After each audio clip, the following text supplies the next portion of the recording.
क्या सचमुच किसी की बद्दुआ से इंसान की जिंदगी बिगड़ जाती है? यह सवाल कई लोगों के मन में बार बार उठता है। जब जीवन में कठिनाइयां आती हैं, मनुष्य कमजोर पड़ जाता है और तुरंत सोचता है कि शायद किसी ने बद्दुआ दी होगी। लेकिन जरा ठहर कर सोचिए, क्या आपकी तकदीर किसी और की जुबान से बदल सकती है? क्या ईश्वर ने आपको इतना निर्बल बनाया है कि कोई भी नकारात्मक सोच आपके जीवन को मिटा दे? सच्चाई यह है कि बद्दुआ का असर तभी होता है जब हम उसे मान लेते हैं। असली शक्ति तो आपके मन, आपके कर्म और आपके विश्वास में है। मान लीजिए किसी ने आपको बुरा कह दिया। उस बुराई का असर तभी होगा जब आप उसे अपने दिल में जगह देंगे। अगर आप तुरंत सोचें कि हां, अब तो मेरा नुकसान तय है, तो आप खुद ही अपने पैरों में बेड़ियां डाल लेंगे। लेकिन अगर आप मुस्कुराकर कह दें कि मेरा रक्षक खुद भगवान है, कोई मुझे हानि नहीं पहुंचा सकता, तो वह बद्दुआ हवा में खो जाएगी। दुनिया में जितने भी महापुरुष हुए, उन्होंने यही सिद्ध किया है कि नकारात्मकता का असर केवल कमजोर मन पर होता है। मजबूत आत्मा हमेशा विजय पाती है। कई लोग कहते हैं कि फलां आदमी की बद्दुआ से अमुक परिवार बर्बाद हो गया, लेकिन अगर गहराई से देखें तो वह बर्बादी उनके गलत कर्मों और गलत फैसलों से आई होती है, न कि किसी और की जुबान से। इंसान अपने कर्मों से ही अपना भाग्य लिखता है। यह ब्रह्मांड एक बड़ा नियम है, जैसा कर्म वैसा फल। अगर आपके कर्म अच्छे हैं तो कोई बद्दुआ आपका कुछ नहीं बिगाड़ सकती। यह वैसा ही है जैसे एक दिए के सामने आंधी टिक नहीं सकती। हमारे मन की स्थिति ही हमारे जीवन की दिशा तय करती है। अगर मन में डर है तो छोटी सी बात भी पहाड़ लगती है, और अगर मन में विश्वास है तो पहाड़ भी राई लगता है। जब हम डर से घिर जाते हैं तो हमें हर जगह बाधाएं दिखती है, लेकिन जब हम विश्वास और भक्ति से भर जाते हैं तो वही बाधाएं हमें रास्ता दिखाने वाली सीढ़ी बन जाती है। इसलिए जरूरी है कि हम बद्दुआ जैसे भ्रम को अपने भीतर जगह ही न दें। सोचिए, सूरज हर रोज उगता है। कितने ही लोग उससे नाराज होते हैं कि वह इतनी तेजी से चमकता है, गर्मी देता है। अगर बद्दुआ सच में असर करती तो आज तक सूरज कभी का बुझ गया होता, लेकिन वह आज भी पहले की तरह प्रकाश फैला रहा है, क्योंकि उसका स्वभाव रोशनी देना है। इसी तरह आपका भी स्वभाव है आगे बढ़ना, मेहनत करना और सकारात्मक रहना। लोग चाहे कुछ भी कहें, आपका जीवन आपके हाथ में है। कई बार लोग कहते हैं वो किसी की आंख लग गई इसलिए समस्या आई, पर यह भी एक डर है जो हमने खुद बना लिया है। असल में कोई समस्या आती है तो वह हमें कुछ सिखाने के लिए आती है, वह हमें मजबूत बनाने के लिए आती है। यह सोचना कि किसी की बुरी नजर या बद्दुआ ने हमें नुकसान पहुंचाया, हमारे साहस को कम कर देता है। और जब साहस ही कम हो जाए तो मुश्किलें बड़ी लगने लगती हैं। लेकिन जब हम यह मानते हैं कि हर परिस्थिति ईश्वर की योजना है और मुझे इससे सीखकर आगे बढ़ना है, तब बद्दुआ जैसी नकारात्मक धारणाएं खुद मिट जाती हैं। भक्ति की राह में यह बहुत महत्वपूर्ण है कि हम हर पल सकारात्मकता को चुनें। जब आप भगवान का नाम लेते हैं, मन से प्रार्थना करते हैं, तो एक दिव्य शक्ति आपके आसपास आ जाती है। यह शक्ति आपको ढाल की तरह सुरक्षा देती है। कोई भी नकारात्मक विचार, कोई भी बद्दुआ उस कवच को भेद नहीं सकती। यही कारण है कि संत और भक्त हर समय शांत और निडर रहते हैं। वे जानते हैं कि ईश्वर की कृपा से कोई उन्हें नुकसान नहीं पहुंचा सकता। अगर किसी ने आपको बद्दुआ दी है तो सबसे अच्छा उत्तर है उसे आशीर्वाद देना। बुरा करने वाले को भी भला कहने की शक्ति ही असली ताकत है। जब आप बदले में भलाई करते हैं तो आपके चारों ओर सकारात्मक ऊर्जा फैल जाती है, और वही ऊर्जा आपके जीवन में खुशियां और सफलता खींच लाती है। सोचिए, अगर कोई आपको गुस्से में जलता हुआ अंगारा दे और आप उसे हाथ में न पकड़ें, तो क्या वह आपको जला सकता है? बिल्कुल नहीं। बद्दुआ भी उसी अंगारे की तरह है। अगर आपने उसे पकड़ लिया तो आप जलेंगे। अगर आपने उसे ठुकरा दिया तो वह खुद ही बुझ जाएगी। जीवन में सबसे बड़ा सत्य यही है कि भगवान हर पल आपके साथ हैं। किसी भी इंसान की जुबान या सोच आपके जीवन का मालिक नहीं हो सकती। मालिक तो सिर्फ ईश्वर हैं और आपके अपने कर्म। जब आप कर्म की शक्ति को समझ जाते हैं तो बद्दुआ जैसी बातों पर हंसी आती है। फिर आप खुद को हल्का महसूस करते हैं और जीवन का आनंद ले पाते हैं। सोचिए, अगर सच में बद्दुआ इतनी ताकतवर होती तो आज कोई भी इंसान सफल नहीं होता, क्योंकि हर सफल व्यक्ति के पीछे आलोचक जरूर होते हैं। लेकिन क्या उन आलोचनाओं और बद्दुआओं ने उन्हें रोक दिया? नहीं, उन्होंने अपने काम पर ध्यान दिया और दुनिया में अपना नाम बनाया। यही बात हमें सिखाती है कि बद्दुआ का कोई अस्तित्व नहीं है। अस्तित्व है तो केवल आपके साहस, मेहनत और विश्वास का। इसलिए आज से यह प्रण कीजिए कि कभी किसी की बद्दुआ से नहीं डरेंगे। अगर कोई आपको बुरा कहे तो याद रखिए कि वह सिर्फ शब्द हैं। शब्द तभी असर करते हैं जब हम उन्हें मन में जगह देते हैं। अगर आप उन्हें अनसुना कर देंगे तो वे हवा में खो जाएंगे। आपको डरने की नहीं, बल्कि अपने जीवन को और सुंदर बनाने की जरूरत है। भक्ति प्रवाह की इस धारा में हम यही संदेश देते हैं कि नकारात्मकता को त्यागें और सकारात्मकता को अपनाएं। भगवान का नाम जपें, अपने कर्मों को श्रेष्ठ बनाएं और निडर होकर आगे बढ़ें। कोई भी बद्दुआ, कोई भी बुरी नजर आपके जीवन को रोक नहीं सकती। इसलिए हम आपसे निवेदन करते हैं कि भक्ति प्रवाह चैनल को सब्सक्राइब कीजिए। आपका साथ और समर्थन ही हमें यह प्रेरणा देता है कि हम आपके लिए ऐसी मंगली प्रेरणा लेकर आते रहें। और हां, एक सुंदर सा कमेंट करना मत भूलिए। आपका कमेंट हमारे लिए आशीर्वाद की तरह है। जब आप लिखते हैं कि यह संदेश आपके दिल तक पहुंचा, तो हमें लगता है कि हमारी मेहनत सार्थक हुई। आपकी सपोर्ट ही हमारी ताकत है। आपके विश्वास से ही यह यात्रा आगे बढ़ती है। मिलकर हम यह अंधविश्वास तोड़ सकते हैं और लोगों को बता सकते हैं कि असली शक्ति उनके भीतर है, न कि किसी और की बद्दुआ में। तो चलिए आज से एक नई शुरुआत करते हैं। डर को छोड़ते हैं, विश्वास को अपनाते हैं और जीवन को एक नई रोशनी में जीते हैं। क्योंकि बद्दुआ का अस्तित्व केवल भ्रम है, सच है तो सिर्फ आपका आत्मबल और भगवान का आशीर्वाद। कहते हैं कि इंसान कहानियों से ज्यादा सीखता है। इसलिए आज हम कुछ ऐसे प्रेरक प्रसंग सुनेंगे जो यह साबित करते हैं कि बद्दुआ का कोई असर नहीं होता, बल्कि हमारे कर्म और हमारे मन की ताकत ही हमें मंजिल तक ले जाती है। एक साधु के पास एक व्यक्ति आया।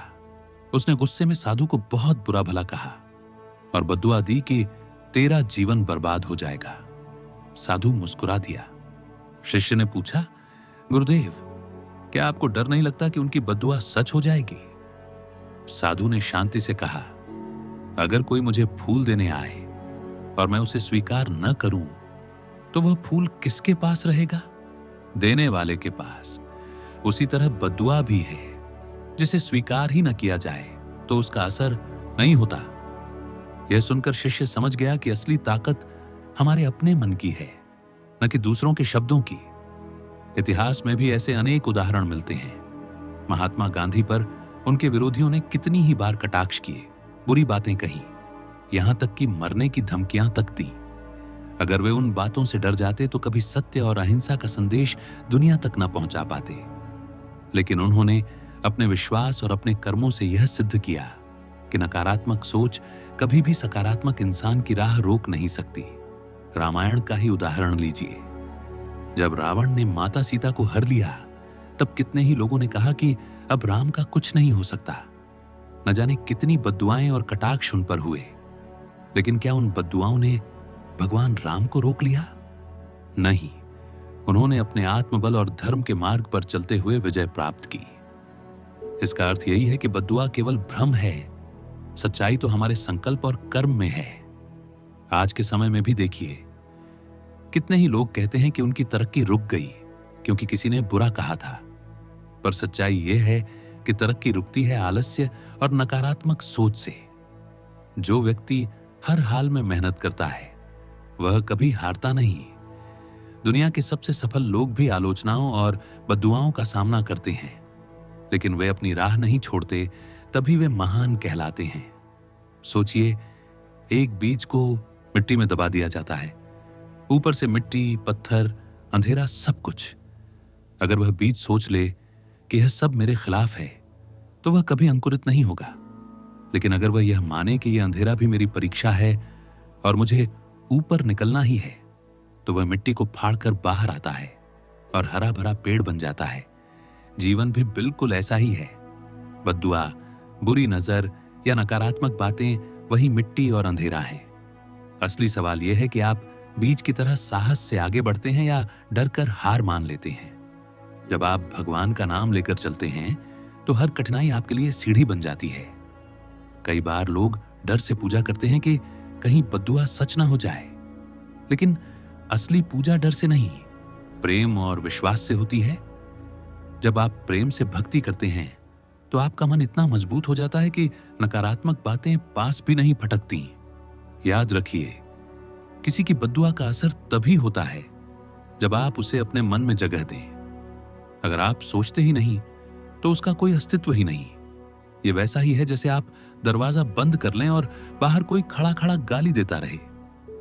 क्या वह अंदर आ सकता है? नहीं। उसी तरह आपका मन भी एक दरवाजा है। सकारात्मकता का स्वागत कीजिए, नकारात्मकता को बाहर ही रहने दीजिए। अब एक और बात समझिए, जब लोग कहते हैं कि उन्हें बद्दुआ लगी, तो असल में यह उनकी सोच की शक्ति होती है। जो डर हम अपने अंदर पालते हैं वही हमारी हकीकत बन जाता है।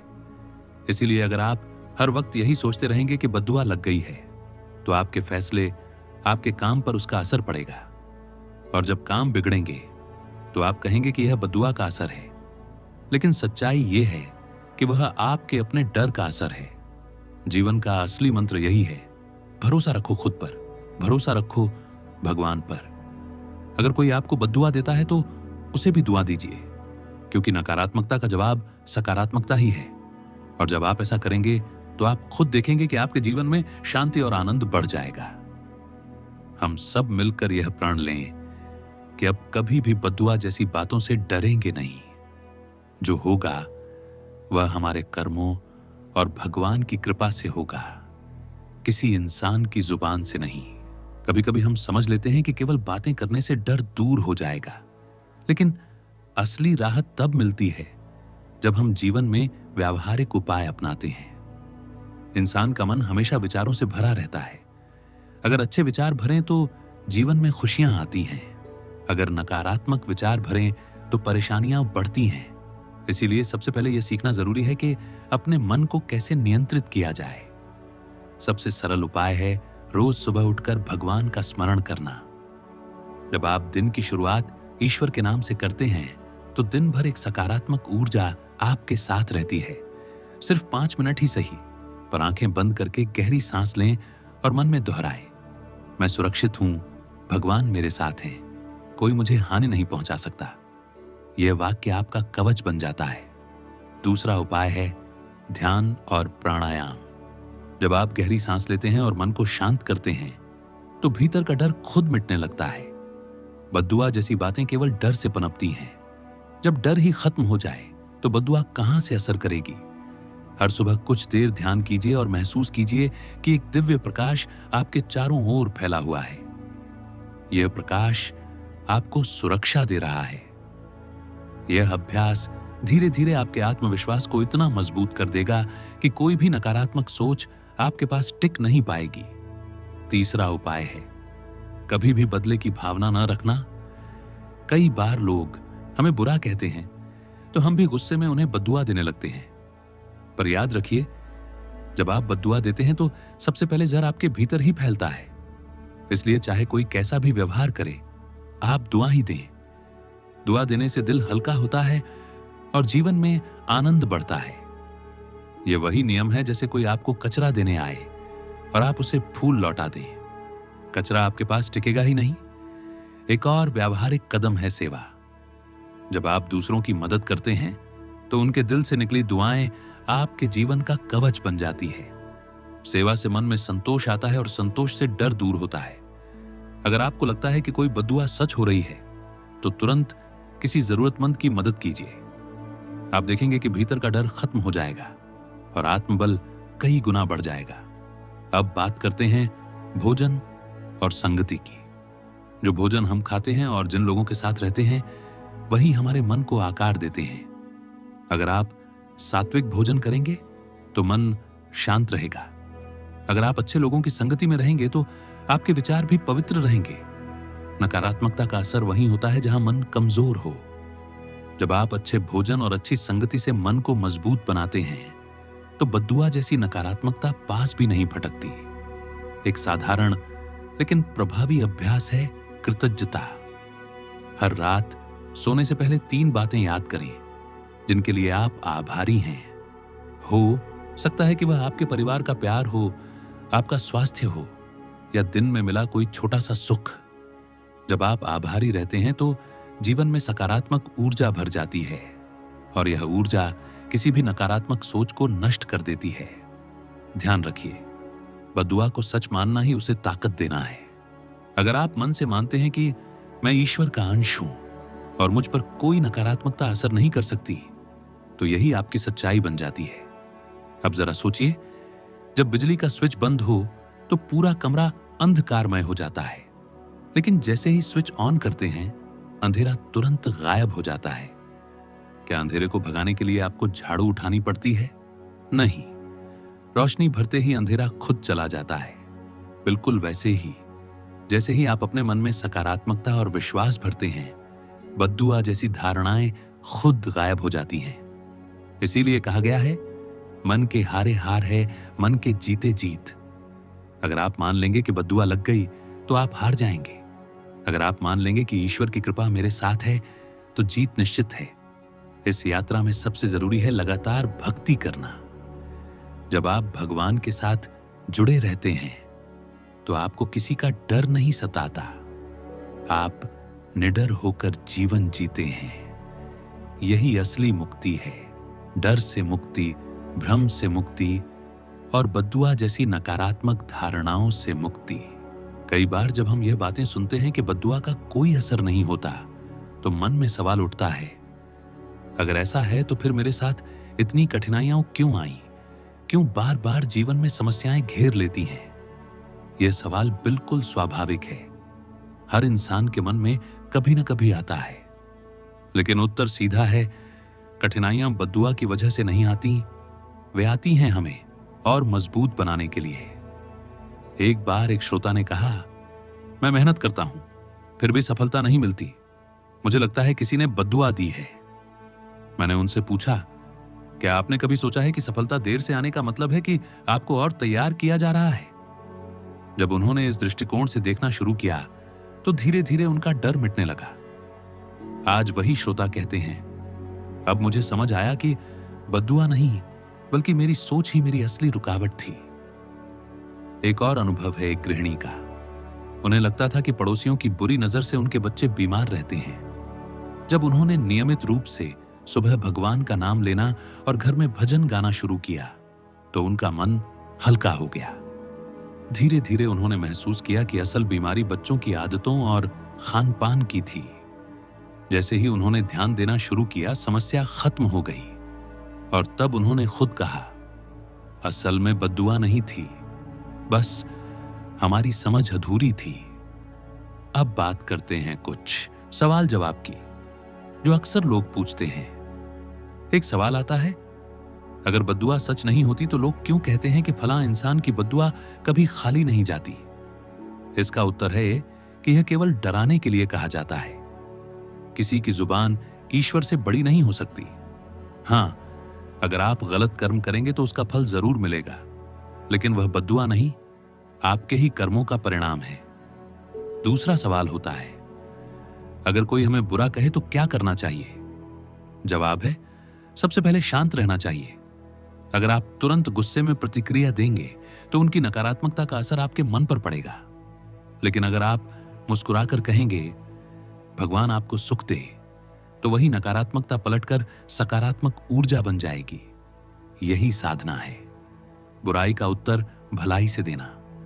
तीसरा सवाल लोग पूछते हैं, क्या भक्ति से सचमुच बद्दुआ का असर मिट सकता है? इसका उत्तर है, भक्ति का असर बद्दुआ मिटाने में नहीं बल्कि आपके डर को मिटाने में होता है। जब डर मिटता है तो बद्दुआ का अस्तित्व अपने आप खत्म हो जाता है। भक्ति का असली चमत्कार यही है कि वह आपको निडर बना देती है। अगर हम सब अपने जीवन में यह अभ्यास करें कि किसी भी कठिनाई को बद्दुआ न माने बल्कि उसे अवसर माने, तो जीवन बदल जाएगा। कठिनाई हमें सिखाने आती है। जैसे लोहे को आग में तपाकर मजबूत बनाया जाता है, वैसे ही जीवन की चुनौतियां हमें सशक्त बनाने आती हैं। सोचिए, अगर हर बार हम बद्दुआ मानकर हार मान लें तो जीवन कभी आगे नहीं बढ़ पाएगा। लेकिन अगर हम हर बार कहें, यह मेरी परीक्षा है और मैं पास होकर दिखाऊंगा, तो सफलता निश्चित होगी। अब आपसे मैं एक छोटा सा अभ्यास साझा करना चाहता हूं। जब भी आपको लगे कि किसी की बद्दुआ असर कर रही है, तो तुरंत आंखें बंद कीजिए और कल्पना कीजिए कि आपके चारों ओर भगवान का प्रकाश है। यह प्रकाश इतना तेज है कि कोई भी नकारात्मकता पास नहीं आ सकती। 3 बार गहरी सांस लीजिए और मन में कहिए, मैं ईश्वर का अंश हूं, मुझ पर कोई असर नहीं हो सकता। आप देखेंगे कि आपका डर तुरंत कम हो जाएगा। यह छोटा सा अभ्यास आपके लिए ढाल का काम करेगा। इस प्रवाह में सबसे बड़ी सीख यही है कि जीवन हमारे हाथ में है। दूसरों के शब्द हमें तभी चोट पहुंचा सकते हैं जब हम उन्हें अपने मन में जगह दें। अगर हम उन्हें स्वीकार ही न करें तो वे हमारे जीवन को छू भी नहीं सकते। सबसे पहले आपका धन्यवाद कि आपने इस पूरी यात्रा में साथ दिया। एक आखिरी भाग है जहां हम सब कुछ जोड़कर एक ठोस, दिल से लागू करने योग्य संदेश दे रहे हैं। आपने भाग 1 से लेकर अब तक जो भी पढ़ा, उसे अपने जीवन में उतारने का समय अब है। याद रखिए, ज्ञान तभी सच्चा फल देता है जब उसे जीवन में अपनाया जाए। जब भी आप किसी कठिनाई से गुजरें और किसी ने कहा हो कि यह बद्दुआ या नजर की वजह से हुआ, तो इस बात को याद कीजिए, आपके अंदर जो शक्ति है वही आपकी असली रक्षा है। उस शक्ति को जगाने के लिए रोजाना छोटे छोटे कदम ही काफी हैं। सुबह का प्रभात स्मरण, ध्यान, नम्रता से सेवा और हर रात कृतज्ञता के 3 वाक्य। ये साधारण कदम आपके दिन रात को बदल देंगे।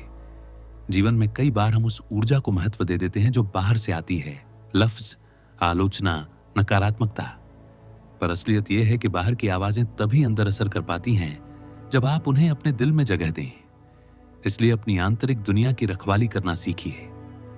अपने मन को वह प्राथमिकता दीजिए जो आप अपनी सेहत, अपने रिश्तों और अपने काम को देते हैं। एक शांत मन, एक दृढ़ इरादा और एक दयालु हृदय, यही आपके असली कवच हैं। जब कोई आपको बुरा कहे या बद्दुआ जैसा बोले, उस पल एक गहरी सांस लीजिए और मन में कहिए, यह शब्द मेरे अस्तित्व को परिभाषित नहीं करते। मैं अपने कर्म और ईश्वर की कृपा पर भरोसा रखती हूं। इतना कहते ही आपकी ऊर्जा बदल जाएगी। कई बार यही एक छोटा अभ्यास बड़े परिवर्तन ला देता है। आप उसे करती रहें और देखिएगा कि डर कम और विश्वास ज्यादा होगा। हमारे जीवन में रिश्तों की अहमियत बहुत बड़ी है, इसलिए अपने आसपास ऐसे लोगों को रखिए जो आपको उठाए, न कि गिराए। प्रेममय संगति, सच्ची मित्रता और दयालु परिवार, ये सभी आपके मन को मजबूत बनाते हैं। और जब मन मजबूत होगा तो नकारात्मकता अपने आप कमजोर पड़ जाएगी। सेवा और दयालुता का रास्ता भी ऐसे ही चमत्कार करते हैं। दूसरों की भलाई में आपकी अपनी रक्षा छिपी होती है। आत्मविश्वास और भक्ति का मेल सबसे बड़ी जीत है। भक्ति से आपका मन ईश्वर के साथ जुड़ता है और आत्मविश्वास से आप स्वयं के साथ। इस जोड़ी से कोई भी बद्दुआ, बुरी नजर या डर टिक नहीं पाते। इसलिए प्रतिदिन थोड़ा समय भक्ति को दीजिए, चाहे वह मंत्र हो, भजन हो, गीता पवित्र ग्रंथ का एक छोटा पाठ हो या शांतिपूर्ण ध्यान। यह समय आपके लिए एक प्रकार का आध्यात्मिक चार्जिंग है जो पूरे दिन आपकी रक्षा करेगा। अब एक छोटा सा मार्गदर्शन, रोजमर्रा के सरल उपाय जो आप आज से शुरू कर सकते हैं। हर सुबह उठकर आभारी शब्द बोलें, धन्यवाद, खुद के लिए, परिवार के लिए और आज के दिन के लिए। दिन में 3 बार 3 गहरी सांसें लें और याद दिलाए, मैं सुरक्षित हूं, मैं समर्थ हूं। रात को सोने से पहले किसी एक अच्छे काम की याद करें जो आपने किया। यह मन को सकारात्मकता से भरता है। महीने में 1 बार किसी जरूरतमंद की मदद करें। इससे आपकी आत्मा को सुकून और सुरक्षा मिलती है। इन छोटे छोटे अभ्यासों से आपका आत्मबल बढ़ेगा और आपकी ऊर्जा ऐसी बन जाएगी कि कोई भी नकारात्मकता उसे छू नहीं पाएगी। आप पाएंगे कि लोग अपनी बुराइयां बोलकर आपके ऊपर कोई असर नहीं छोड़ पाते, क्योंकि आप पहले से ही एक अलग ऊंचाई पर खड़े होते हैं। शांति, विश्वास और प्रेम से भरे हुए। अब मैं आपसे एक निजी निवेदन करना चाहती हूं। यदि यह यात्रा, यह संदेश और यह मार्गदर्शन आपके लिए उपयोगी रहा हो तो हमारे साथ जुड़े रहिए। भक्ति प्रवाह चैनल को सब्सक्राइब कीजिए। आपका सब्सक्रिप्शन हमें वह हौसला देता है जिससे हम और गैंग अच्छे और सच्चे संदेश लेकर आ सकें। आपकी सदस्यता सिर्फ संख्या नहीं है, यह हमारे लिए आशीर्वाद है, एक भरोसा है कि हम इस पवित्र कार्य को निरंतर जारी रखें। और एक और बात, हमें सपोर्ट कीजिए। आपका समर्थन हमें इस यात्रा को आगे और भी बेहतर ढंग से अधिक लोगों तक पहुंचाने की शक्ति देता है। जब आप चैनल को सब्सक्राइब करते हैं, वीडियो पसंद करते हैं और अपने मित्रों के साथ साझा करते हैं, तो आप सीधे रूप से हमारी इस प्रेरणादायी मुहिम का हिस्सा बन जाते हैं। आपकी छोटी सी मदद ही इस मिशन को जीवित रखती है और हमें प्रेरणा देती है कि हम और भी श्रेष्ठ सामग्री बनाते रहें।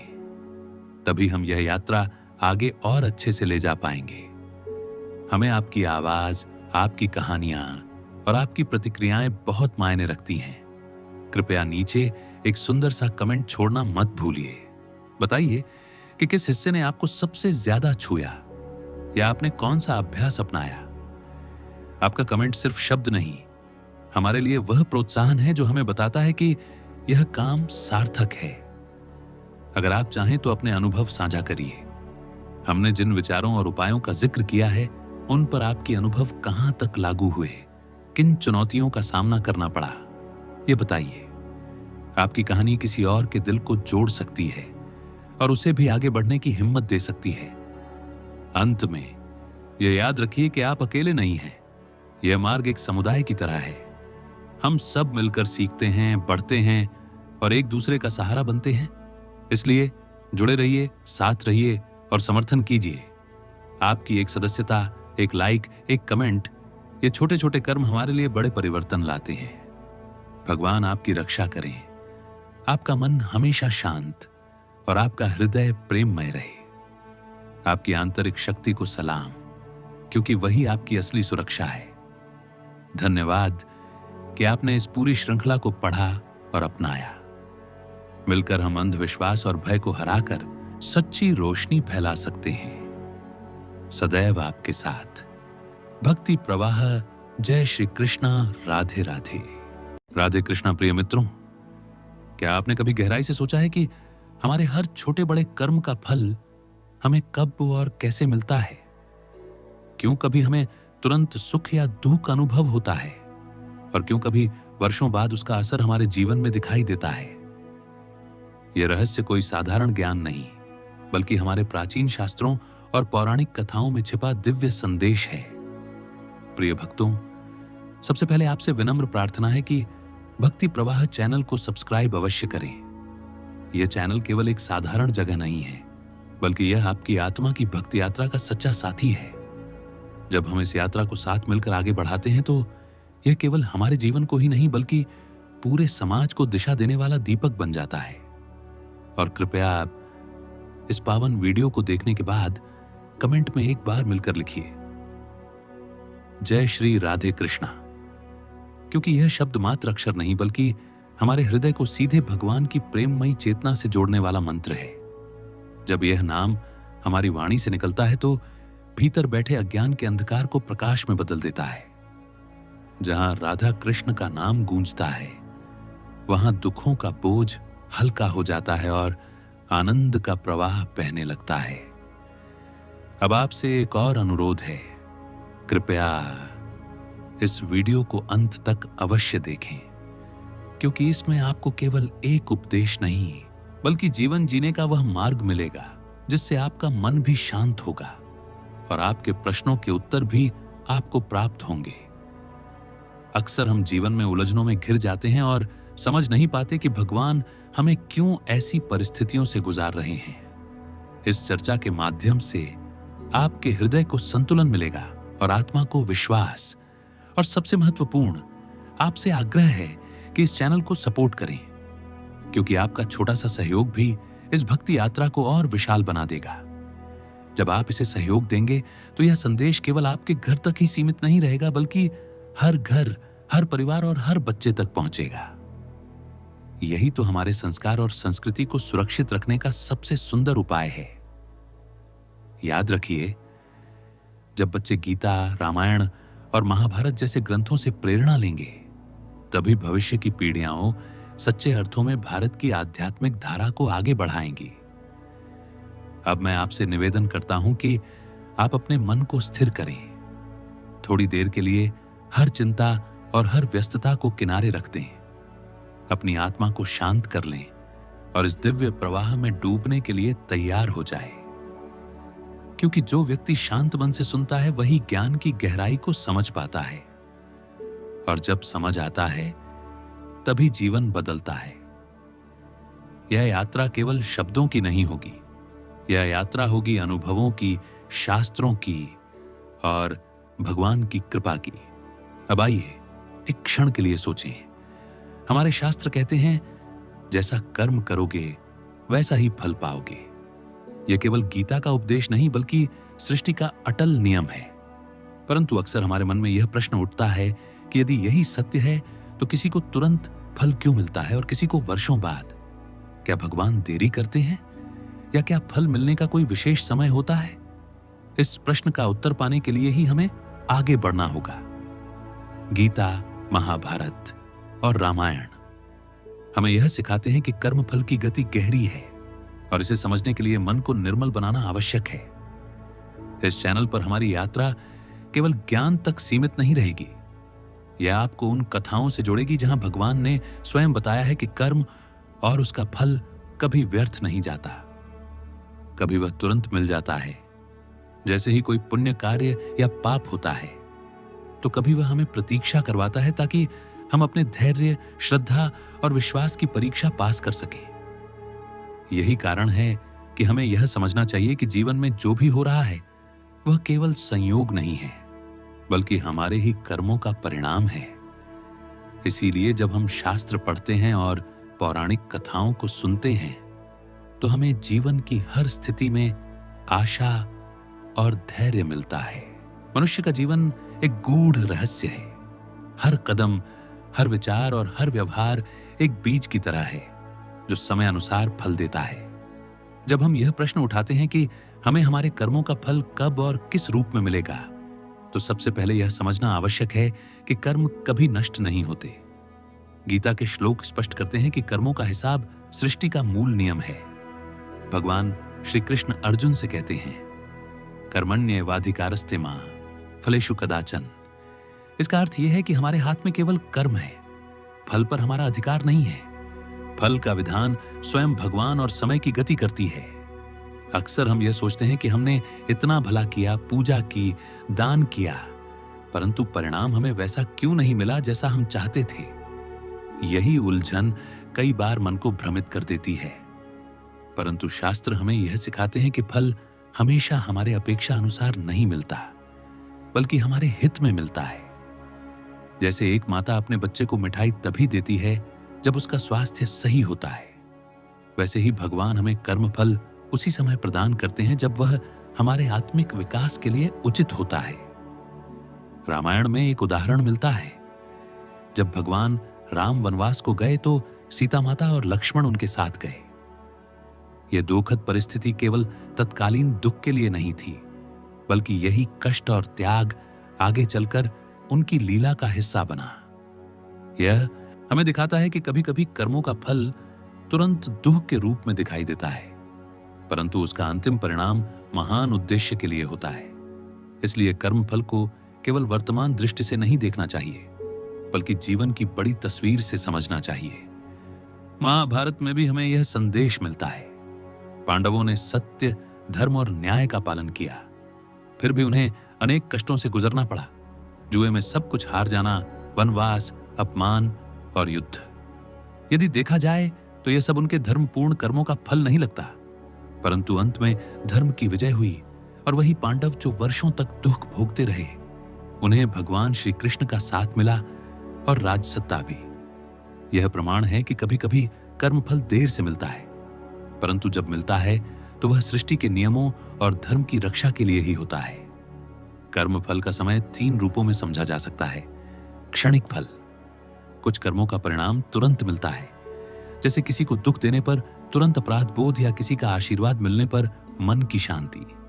जीवन काल का फल, कई बार किए गए कर्म उसी जीवन में सुख या दुख के रूप में लौटते हैं, जैसे परिश्रम से सफलता मिलना या बुरे कर्मों से कठिनाइयां आना। अगले जन्म का फल, कुछ कर्म इतने गहरे होते हैं कि उनका फल अगले जन्म में मिलता है। यही कारण है कि कुछ लोग जन्म से ही समृद्ध होते हैं और कुछ संघर्षशील। यह सब केवल संयोग नहीं, बल्कि पिछले कर्मों का परिणाम है।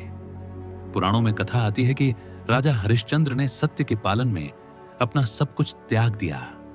उन्हें अपार कष्ट सहने पड़े, यहां तक कि उन्होंने अपने परिवार और राज्य को खो दिया। लेकिन सत्य पर दृढ़ रहने के कारण अंततः उन्हें देवताओं से आशीर्वाद मिला और उनका जीवन पुनः गौरवशाली हुआ। यह घटना हमें सिखाती है कि सच्चे कर्म का फल देर से सही, परंतु अवश्य मिलता है। अब प्रश्न उठता है कि यदि कर्म का फल निश्चित है, तो क्या हम अपने जीवन को बदल सकते हैं? उत्तर है हाँ। गीता बताती है कि वर्तमान कर्म ही भविष्य को गढ़ते हैं। यदि बीते हुए कर्मों ने हमें दुख दिया है, तो आज का सत्कर्म कल का सुख बन सकता है। इसलिए मनुष्य को निरंतर सद्गति की ओर बढ़ते रहना चाहिए। ध्यान देने योग्य बात यह भी है कि कर्म का फल केवल बाहरी रूप में ही नहीं मिलता। कई बार उसका प्रभाव हमारे भीतर दिखाई देता है। जब हम किसी की सहायता करते हैं तो भले ही हमें तत्काल धन या लाभ ना मिले, परंतु भीतर एक आत्मिक शांति और संतोष मिलता है। यह भी तो फल ही है। वहीं दूसरी ओर यदि हम छल या कपट करते हैं, तो चाहे दुनिया को धोखा दे दें, परंतु भीतर अपराध बोध हमें चैन से जीने नहीं देता। यही आंतरिक शांति और बेचैनी असली फल है, जिसे कोई छिपा नहीं सकता। श्रीमद् भागवत में कथा आती है कि अजामिल नामक व्यक्ति ने जीवन भर गलतियां की, परंतु मृत्यु के समय उसने अपने पुत्र को पुकारते हुए नारायण नाम लिया। उस एक नाम का पुण्य इतना प्रबल था कि उसके सारे पाप धुल गए और उसे मुक्ति का मार्ग मिला। यह हमें सिखाता है कि सच्चे भाव से किया गया एक छोटा सा सत्कर्म भी महान फल दे सकता है। जीवन की कठिनाइयां भी कर्म फल का ही हिस्सा हैं। जब हमें दुख मिलता है तो हमें यह लगता है कि यह अन्याय है, परंतु वास्तव में यह हमारे आत्मिक विकास का साधन होता है। दुख ही हमें मजबूत बनाता है, धैर्य सिखाता है और भीतर छिपी शक्ति को बाहर लाता है। यदि दुख न हो तो इंसान आलसी और आत्ममुग्ध हो जाएगा। यही कारण है कि भगवान कभी कभी हमें कठिन परिस्थितियों में डालते हैं, ताकि हम अपने असली स्वरूप को पहचान सकें। शास्त्र कहते हैं कि कर्मफल टालना संभव नहीं है, परंतु भक्ति और सदाचार से उसे हल्का करना संभव है। जब हम भगवान का नाम लेते हैं तो पापों का बोझ हल्का हो जाता है। जैसे गीता में कहा गया है, सर्वधर्मान परित्यज्य मामेकम शरणम व्रज। अर्थात जब हम पूरी तरह से ईश्वर पर विश्वास करते हैं तो वह हमारे कर्मों का भार अपने ऊपर ले लेते हैं। हमारे आर्षि मुनियों ने यह भी कहा है कि फल केवल हमें ही नहीं बल्कि हमारी आने वाली पीढ़ियों को भी प्रभावित करता है। यदि हम सच्चाई और धर्म पर चलेंगे तो हमारे बच्चों को भी उसका पुण्य मिलेगा। यही कारण है कि परिवार की परंपराएं और संस्कार इतने महत्वपूर्ण माने गए हैं। इसलिए हमें हर पल सचेत रहना चाहिए कि हमारा हर कार्य केवल हमारे लिए नहीं, बल्कि आने वाली पीढ़ियों के लिए भी है। जैसे एक बीज बोने वाला केवल अपने लिए नहीं बोता, बल्कि भविष्य की छाया और फल की व्यवस्था करता है, उसी प्रकार हमारे कर्म भविष्य का आधार होते हैं। अंत में यही समझना होगा कि कर्म और उसका फल कोई दंड नहीं है, बल्कि यह जीवन को दिशा देने का नियम है। जब हम यह स्वीकार कर लेते हैं कि हर स्थिति हमारे अपने ही कर्मों का परिणाम है, तब शिकायत की जगह कृतज्ञता आती है। तब हम समझते हैं कि जो भी हो रहा है वह हमें और परिपक्व बनाने के लिए है। जीवन की सच्चाई यही है कि कर्मफल निश्चित है, चाहे वह सुख हो या दुख, जल्दी मिले या देर से। यह हमारी आत्मा को आगे बढ़ाने के लिए ही होता है। इसलिए हमें न फल की चिंता करनी चाहिए और न ही परिस्थितियों से घबराना चाहिए। हमें केवल अपने कर्मों को श्रेष्ठ बनाने का प्रयास करना चाहिए, क्योंकि जब कर्म श्रेष्ठ होंगे तो फल चाहे जब भी मिले वह दिव्य और मंगलकारी होगा। जीवन की गहराइयों में जब हम प्रवेश करते हैं तो पाते हैं कि हर पल हम कर्मों की डोर से बंधे हुए हैं। चाहे वह छोटा सा विचार हो, एक शब्द हो या कोई बड़ा कार्य, सबका एक अदृश्य लेखा जोखा चल रहा है।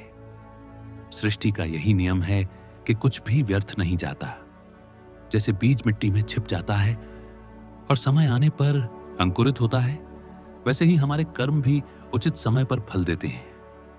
गीता हमें बताती है कि मनुष्य 3 प्रकार के कर्म करता है, शुभ, अशुभ और मिश्रित। शुभ कर्म का परिणाम सुख और शांति होता है। अशुभ कर्म दुख और क्लेश लाते हैं, जबकि मिश्रित कर्म जीवन में सुख दुख दोनों को आमंत्रित करते हैं। परंतु यह भी सत्य है कि फल हमेशा उसी रूप में नहीं मिलता जैसा हम सोचते हैं।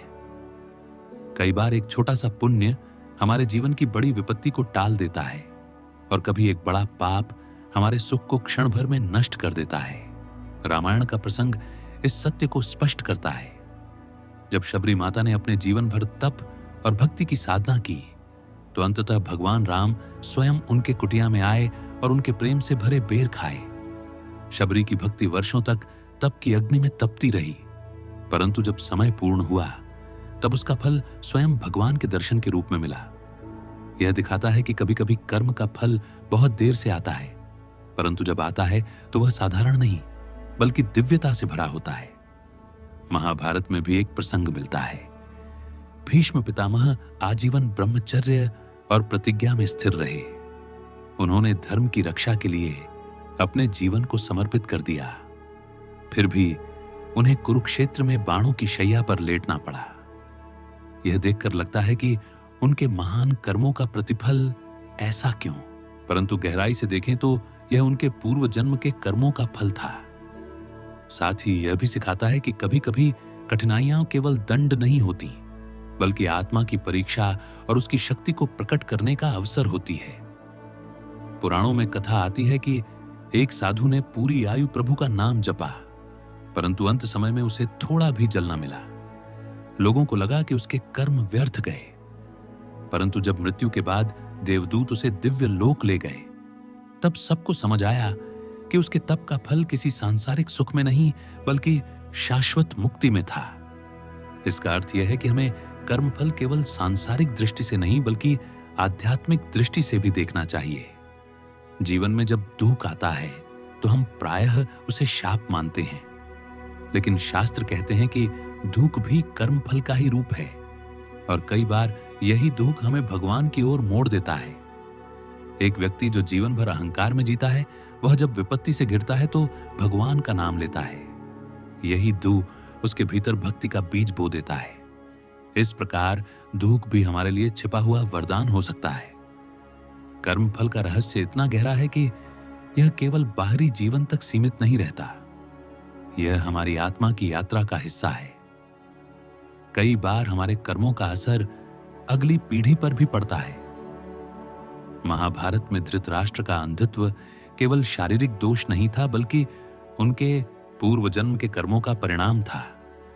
इसीलिए शास्त्र बार बार चेतावनी देते हैं कि हर कर्म सोच समझकर करना चाहिए, क्योंकि उसका प्रभाव केवल हमारे तक नहीं रुकता बल्कि परिवार और वंश तक फैलता है। यदि हम यह जानना चाहें कि कर्मफल क्यों देर से मिलता है, तो इसका उत्तर यही है कि समय का नियम सृष्टि का आधार है। जब तक भूमि तैयार नहीं होती, बीज अंकुरित नहीं हो सकता। वैसे ही जब तक परिस्थितियां परिपक्व नहीं होती, तब तक फल नहीं मिलता। यही कारण है कि हमें धैर्य रखना चाहिए और विश्वास बनाए रखना चाहिए कि भगवान का न्याय अटल है।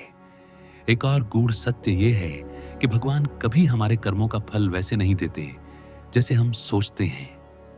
वे हमेशा वही देते हैं जो हमारी आत्मा के लिए सर्वोत्तम होता है। हो सकता है हमें लगता हो कि कोई चीज हमें खुशी देगी, लेकिन ईश्वर जानते हैं कि वही चीज आगे चलकर हमारे लिए दुखदायी होगी, इसलिए वे हमें उससे दूर रखते हैं। यह भी कर्म फल ही है, परंतु हमारी दृष्टि सीमित होने के कारण हम उसे समझ नहीं पाते। श्रीमद्भागवत में कहा गया है कि यदि मनुष्य भक्ति से जुड़ जाए तो उसके अनेक पाप कर्म भी धीरे धीरे नष्ट हो जाते हैं। जैसे अग्नि लकड़ी को राख में बदल देती है, वैसे ही भगवान का नाम हमारे पापों को भस्म कर देता है। यह सिद्धांत हमें यह आशा देता है कि चाहे हमारे बीते कर्म कैसे भी हों, वर्तमान में सच्चे भाव से किया गया सत्कर्म और भक्ति हमें उज्जवल भविष्य दे सकती है।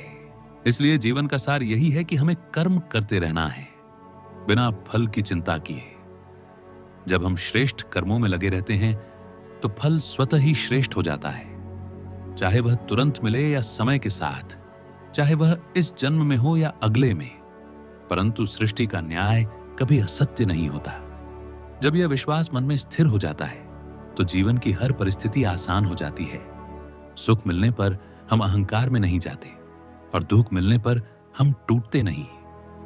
हम यह समझ जाते हैं कि यह सब कर्म फल की यात्रा है और इसका उद्देश्य हमें और परिपक्व और दिव्य बनाना है। यही वह दृष्टि है जो मनुष्य को जीवन की हर स्थिति में संतुलित रखती है। यही ज्ञान हमें शास्त्रों और पौराणिक कथाओं से मिलता है और यही ज्ञान हमारे जीवन को प्रकाश की ओर ले जाता है। जीवन के पथ पर जब हम चलते हैं तो हमें बार बार यह अनुभव होता है कि हर क्षण, हर घटना और हर परिस्थिति केवल संयोग नहीं है। यह सब हमारे ही कर्मों का प्रतिफल है। जब हम इसे गहराई से समझते हैं तो हमें न केवल धैर्य मिलता है बल्कि आत्मा को भी शांति प्राप्त होती है। गीता का यह उपदेश कि मनुष्य अपने कर्म से ही महान या अधम बनता है, हमारे जीवन का सबसे बड़ा सत्य है। किसी भी कर्म का परिणाम तुरंत दिखाई दे, यह आवश्यक नहीं है। कभी वह धीरे धीरे अंकुरित होता है और हमें सोचने का अवसर देता है कि हम किस दिशा में बढ़ रहे हैं। यही कारण है कि शास्त्र बार बार हमें स्मरण कराते हैं कि सत्कर्म करते रहो और ईश्वर पर विश्वास रखो। यदि हम इतिहास और पौराणिक कथाओं को देखें तो पाएंगे कि जिन लोगों ने सत्य और धर्म का मार्ग अपनाया, उन्हें प्रारंभ में कठिनाइयां झेलनी पड़ी, परंतु अंत में उनका जीवन महानता का प्रतीक बना। पांडवों ने वर्षों तक कष्ट सहे, परंतु धर्म की रक्षा के कारण अंततः विजय उन्हीं की हुई। इसी प्रकार राजा हरिश्चंद्र ने सत्य की खातिर सब कुछ खो दिया, परंतु अंततः उनकी कीर्ति अमर हो गई। इन घटनाओं से यह स्पष्ट होता है कि कर्मफल कभी न कभी अवश्य मिलता है और वह हमारे ही हित के लिए होता है। दूसरी ओर रावण, कौरव और अन्य अधर्मी पात्रों का उदाहरण भी हमारे सामने है। उनके पास शक्ति, वैभव और सुख सब कुछ था, परंतु उनके अहंकार और अधर्मपूर्ण कर्मों ने उन्हें विनाश के पथ पर पहुंचा दिया। यह हमें यह सीख देता है कि चाहे कितनी भी सामर्थ्य क्यों ना हो, यदि कर्म धर्म से जुड़े हैं तो उनका परिणाम अंततः दुख और पतन ही होगा। हमारे आर्ष मुनि कहते हैं कि जीवन का वास्तविक सुख धन, वैभव या भौतिक वस्तुओं से नहीं आता। यह सुख केवल तब मिलता है जब हम अपने कर्मों को पवित्र बनाते हैं और दूसरों के लिए भी हितकारी जीवन जीते हैं। जब हम दूसरों को प्रसन्न करते हैं, मदद करते हैं, प्रेम और करुणा का व्यवहार करते हैं तो हमारे जीवन में भी आनंद और शांति का प्रवाह होता है। यही कर्म फल का सबसे सुंदर रूप है। भक्ति की दृष्टि से देखें तो भगवान का नाम लेना ही सबसे बड़ा पुण्य है। जब हम श्रद्धा से श्री राधे कृष्णा का स्मरण करते हैं तो यह केवल शब्द नहीं रहता बल्कि आत्मा का दीपक बन जाता है। यह दीपक अज्ञान का अंधकार मिटाकर हमें प्रकाश की ओर ले जाता है। यही कारण है कि हमारे ग्रंथ बार बार हमें नाम स्मरण और सत्संग की ओर प्रेरित करते हैं। आज की दुनिया में जहां हर कोई व्यस्त और अशांत है, वहीं यह संदेश और भी महत्वपूर्ण हो जाता है। यदि हम अपने बच्चों को यह संस्कार देंगे कि कर्म के बिना फल संभव नहीं और सत्कर्म ही जीवन को श्रेष्ठ बनाते हैं, तो आने वाली पीढ़ियां भी धर्म और संस्कृति की रक्षा कर पाएंगी। यही कारण है कि ऐसे प्रेरक संदेशों को सुनना और साझा करना आवश्यक है। प्रिय साथियों, अब समय है कि हम केवल सुनकर न रुकें, बल्कि इस ज्ञान को अपने जीवन का हिस्सा बनाएं। जब हम अपने कर्मों को शुद्ध करेंगे तो धीरे धीरे हमारा परिवार, समाज और संपूर्ण वातावरण भी शुद्ध होने लगेगा। यही सच्चे अर्थों में भक्ति की धारा है। अंत में यही कहना उचित होगा कर्म करते रहो, फल की चिंता छोड़ दो। ईश्वर पर विश्वास रखो, वही न्याय प्रिय है। जो बीज तुम आज बोओगे वही कल वृक्ष बनकर तुम्हें छाया देगा। अब आप सभी से निवेदन है कि इस प्रेरणा को केवल अपने तक न रखें, इसे अपने अपनों के साथ साझा कीजिए, ताकि हर हृदय में यह संदेश पहुंचे और हर घर में शांति और भक्ति का दीप जले। और हां, इस चैनल को सब्सक्राइब करना ना भूलें, ताकि ऐसे ही प्रेरक विचार आप तक निरंतर पहुंचते रहें। साथ ही कमेंट में अवश्य लिखिए जय श्री राधे कृष्णा, ताकि यह नाम हर दिशा में गूंजे और हमारे जीवन में प्रेम, शांति और आनंद का प्रवाह बना रहे। गरुड़ पुराण में एक अद्भुत वाक्य आता है, यथा कर्म तथा भवति, यथा श्रुति तथा फलम। अर्थात जैसा कर्म होगा वैसा ही जन्म होगा और वैसा ही फल मिलेगा। मनुष्य जीवन का मिलना कोई संयोग नहीं है, यह हमारे पिछले जन्मों में किए गए पाप और पुण्य कर्मों का परिणाम है। इसलिए यदि आप सत्य और सनातन धर्म के गूढ़ विचारों को जानना चाहते हैं तो भक्ति प्रवाह चैनल को सब्सक्राइब करें और हमारे इस प्रयास को सपोर्ट कीजिए, ताकि हम निरंतर आपके लिए पुराणों और ग्रंथों से जुड़े सत्य विचार लेकर आते रहें। सनातन धर्म यह मानता है कि आत्मा अमर है, वह न जन्म लेती है और न मरती है। लेकिन जब आत्मा शरीर में आती है तो वह अपने कर्मों का फल भोगने के लिए आती है। यही कारण है कि किसी को सुख मिलता है और किसी को दुख। श्रीमद् भगवद गीता अध्याय 2 श्लोक 13 में भगवान श्री कृष्ण कहते हैं, देहिनोऽस्मिन्यथा देहे कौमारम यौवनम जरा। अर्थात आत्मा निरंतर यात्रा करती है, शरीर बदलते रहते हैं, लेकिन आत्मा शाश्वत है। इसलिए यह जीवन केवल एक संयोग नहीं है, बल्कि हमारे पिछले जन्मों के कर्मों का परिणाम है। पाप और पुनर्जन्म। गरुड़ पुराण पाप और पुनर्जन्म का अत्यंत स्पष्ट वर्णन करता है। जिसने अधर्म किया वह नरक में जाता है और यातना पाता है। जिसने पाप किया परंतु भक्ति नहीं की, वह पुनः मानव या किसी नीच योनि में जन्म लेता है। जिसने धर्म और भक्ति की वह मोक्ष की ओर बढ़ता है। मनुस्मृति में भी लिखा है, कर्मणा जायते जंतु कर्मणा एव वियुज्यते। अर्थात कर्म से ही जन्म होता है और कर्म से ही बंधन टूटता है। पापों का भुगतान क्यों? जब आत्मा पाप करती है तो वह रारणी बन जाती है। ईश्वर का विधान है कि हर कर्म का फल मिलेगा ही। यदि हमने किसी को पीड़ा दी है तो वही पीड़ा हमें किसी रूप में मिलती है। यदि हमने छल, कपट, चोरी या हिंसा की है तो उसका परिणाम हमें भुगतना पड़ता है। यदि हमने धर्म की अवहेलना की है तो पुनर्जन्म में दुख भोगना अनिवार्य है। महाभारत शांति पर्व में भी कहा गया है कि मनुष्य चाहे कितना ही बड़ा क्यों ना हो जाए, अपने कर्मों से भाग नहीं सकता। दुख का कारण हम अक्सर पूछते हैं, मैं इतना दुखी क्यों हूं? सनातन धर्म का उत्तर है, यह दुख आपके पिछले जन्मों के पापों का परिणाम है। गीता अध्याय 4 श्लोक 17 कहती है, कर्मणो ह्यपि बोद्धव्यम बोद्धव्यम च विकर्मणः। अर्थात हमें यह समझना चाहिए कि हर कर्म का फल है, चाहे वह शुभ हो या अशुभ। इसीलिए जीवन में जो कठिनाइयां आती हैं वे केवल ईश्वर की परीक्षा नहीं, बल्कि हमारे पिछले पापों का हिसाब है। पुनर्जन्म का शास्त्रीय आधार बृहदारण्यक उपनिषद कहता है, यथा कर्म यथा श्रुति। अर्थात जीव जैसा कर्म करता है उसे वैसा ही जीवन और फल प्राप्त होता है। भगवद गीता अध्याय 6 श्लोक 41-42 में श्री कृष्ण बताते हैं कि पुण्य आत्मा मनुष्य पुण्य लोक में जाकर पुनः श्रेष्ठ परिवारों में जन्म लेता है। गरुड़ पुराण में स्पष्ट उल्लेख है कि अधर्म करने वाला जीव निम्न योनि में जन्म पाता है। इन शास्त्रीय प्रमाणों से यह सत्य है कि मनुष्य का जीवन पिछले जन्मों के पाप पुण्य का परिणाम है। जीवन का उद्देश्य यदि यह जीवन पापों का भुगतान है तो इसका अर्थ केवल दंड नहीं है, यह जीवन एक अवसर भी है प्रायश्चित्त करने का, ईश्वर भक्ति से पापों को क्षीण करने का, सेवा और धर्म के माध्यम से आत्मा को शुद्ध करने का। भागवत पुराण कहता है, केवलम भक्ति योगेन पापानाम नाशम भवति। अर्थात केवल भक्ति से ही पापों का नाश हो सकता है।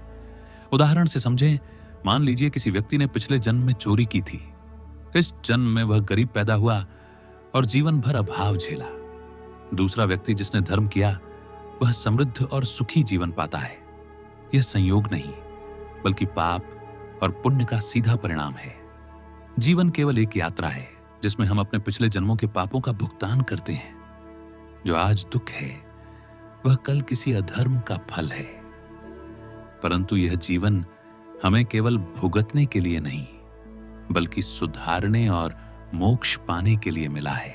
मनुस्मृति में कहा गया है, पापा नाम प्रायश्चित्तानि तानि शुद्धये प्रकीर्तितानि, अर्थात पापों के शमन और आत्मा की शुद्धि के लिए प्रायश्चित्त और तप ही सर्वोत्तम मार्ग बताए गए हैं। मनुष्य जीवन केवल पाप भुगतने का बोझ नहीं है बल्कि वह एक अवसर है पापों को नष्ट कर आत्मा को शुद्ध करने का। यदि आप इस दिव्य ज्ञान को आत्मसात करना चाहते हैं तो भक्ति प्रवाह चैनल को सब्सक्राइब करें और हमें सपोर्ट कीजिए ताकि हम आपके लिए सनातन धर्म और पुराणों से जुड़े सत्य विचार निरंतर लाते रहें। ओम। प्रायश्चित्त का महत्व।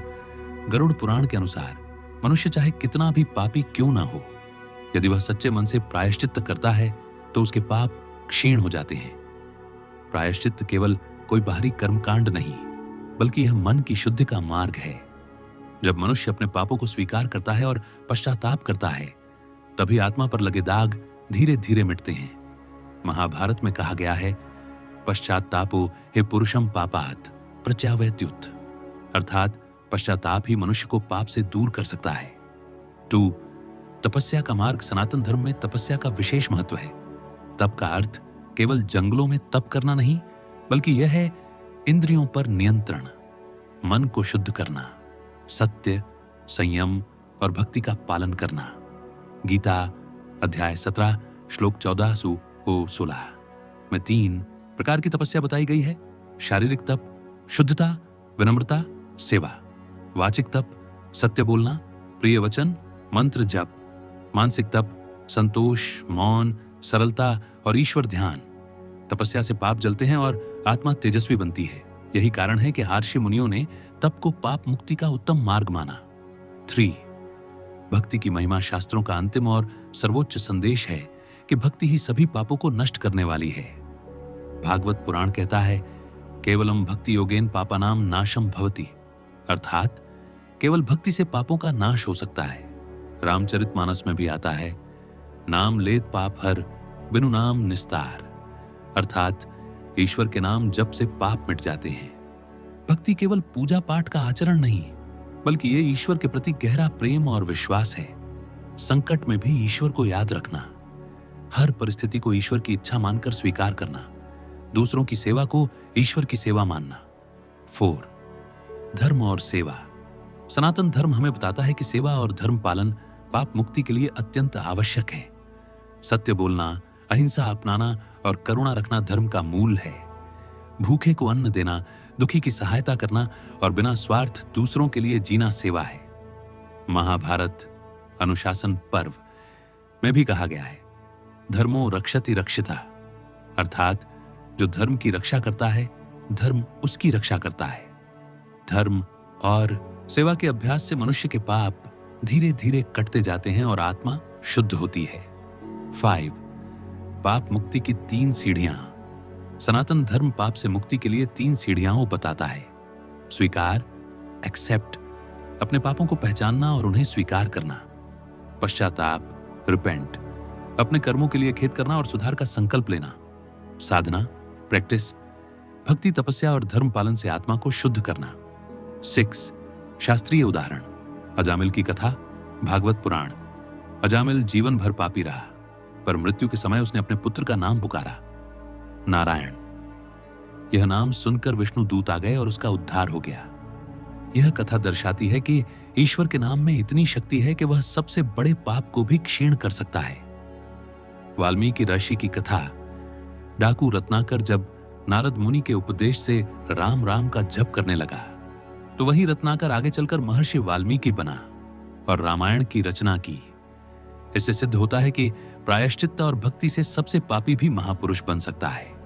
7. वर्तमान जीवन में प्रयोग। यदि हमें अपने जीवन में पापों से मुक्ति चाहिए तो सबसे पहले हमें अपने कर्मों पर ध्यान देना होगा। गलतियों को स्वीकार करना, सुधारना और ईश्वर की शरण में आना ही पाप से छुटकारे का मार्ग है। भक्ति और सेवा के साथ जब जीवन जिया जाए तो आत्मा शुद्ध होती है और भविष्य के जन्म भी सुधरते हैं। ऐसे ही सत्य विचारों और सनातन धर्म की गहराई को समझने के लिए भक्ति प्रवाह चैनल को सब्सक्राइब करें और हमें सपोर्ट कीजिए, ताकि हम आपको वेद, पुराण और ग्रंथों से जुड़े दिव्य विचार निरंतर उपलब्ध कराते रहें।